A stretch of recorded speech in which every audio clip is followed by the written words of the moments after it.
नमस्कार मित्रों, आज आपल्या या जी दत्ताच स्पोकन इंग्लिश यूट्यूब चॅनलवर आपलं मनपूर्वक स्वागत। मित्रों, आजचा आपला विषय आहे जे WH वर्ड्स आपण वापरतो, म्हणजे उदाहरणार्थ who, what, when, why, where, how, which. तर ह्या WH शब्दांचं अनेक वचन कसं करायचं आणि बोली भाषेमध्ये इंग्रजीमध्ये त्याचा वापर कसा करतात हे आज आपण पाहणार आहोत। तर मित्रों, नीट लक्ष द्या, अतिशय सुंदर आणि महत्त्वपूर्ण असा हा विषय आहे WH शब्दांचं अनेक वचन, म्हणजे WH शब्दांचं प्लुरल फॉर्म कसं करायचं। तर मित्रों, बराच वेळा आपण म्हणतो कोण कोण आलं। आता मराठीमध्ये आपण म्हणतो कोण कोण, परंतु मग इंग्रजीत हू हू असं म्हटलं चालेल का, तर ते हास्यास्पद ठरेल। किंवा आपण जर म्हटलं काय काय, तर मग इंग्रजीत म्हटलं चालेल का व्हॉट व्हॉट, लोक हसतील आपल्याला, अरे हा असं काय करतोय। तर मित्रों, तसं नाहीये। याचा अर्थ एकच की मराठीत जरी आपण कोण कोण, काय काय, केव्हा केव्हा, कसा कसा, कधी कधी, कोठे कोठे वापरत असलो तरी इंग्रजीत मात्र असं द्विरुक्ती करून चालणार नाही। तर इंग्रजीमध्ये ह्या WH शब्दांचं आपल्याला योग्य प्रकारे प्लुरल फॉर्मच करावा लागेल आणि मग त्याचा वापर कसा आपण इंग्रजी स्पोकन मध्ये करतो हे आपल्याला आज पाहायचं आहे। तर बघा, WH शब्दाचं प्लुरल फॉर्म करताना अतिशय सोपी संकल्पना आहे। WH शब्दाच्या नंतर ALL ऑल हा शब्द जोडला असता WH शब्दाचं इंग्रजीमध्ये प्लुरल फॉर्म तयार होतं। उदाहरणार्थ हू ऑल, हू म्हणजे कोण आणि हू ऑल हा झाला प्लुरल फॉर्म, म्हणजे हू ऑल कोण कोण।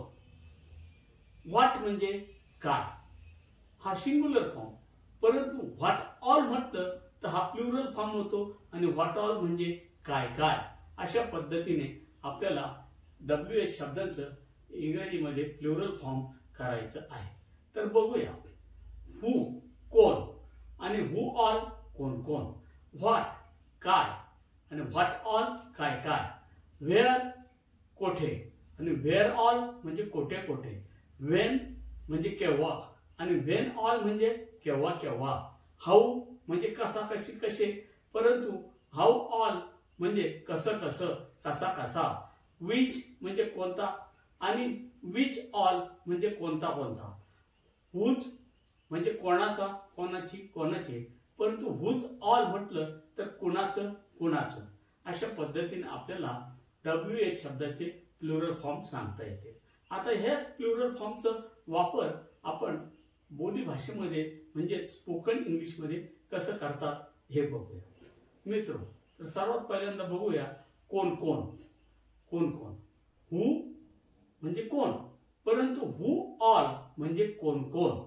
तर तेथे कोण कोण जात आहेत, who all are going there, who all are going there, तेथे कोण कोण जात आहेत।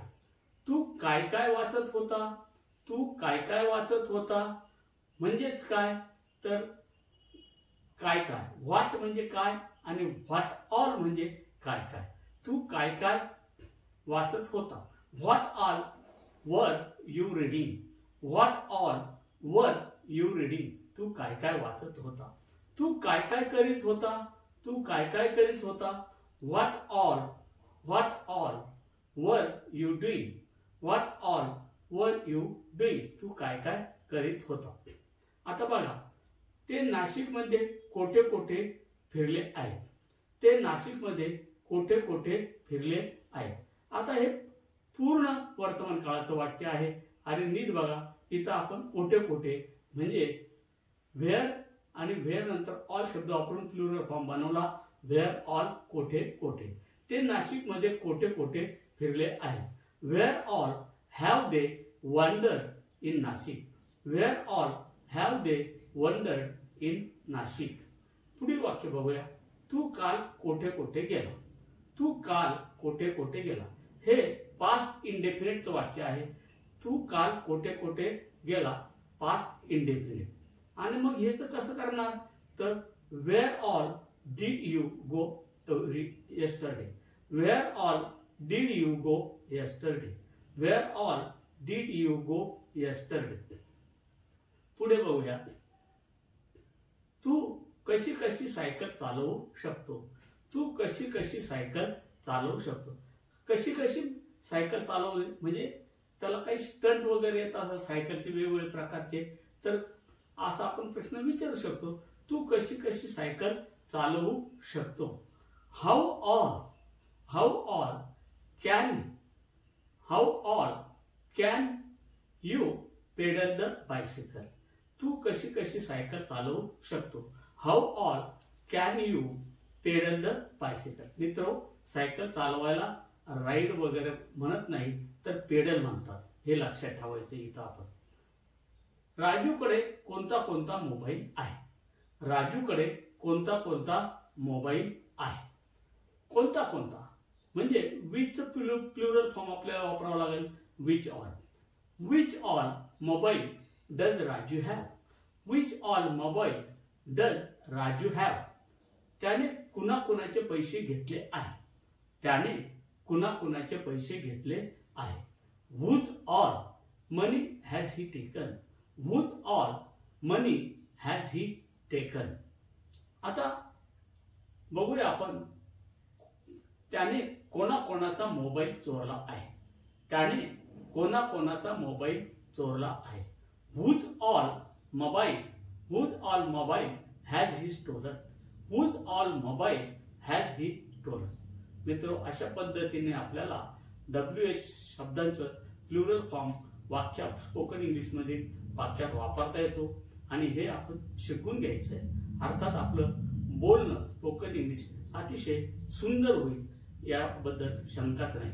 मित्रो, आजचा हा व्हिडिओ जर आपल्याला आवडला असेल तर नक्कीच लाईक, शेअर आणि सबस्क्राईब करायला विसरू नका. धन्यवाद.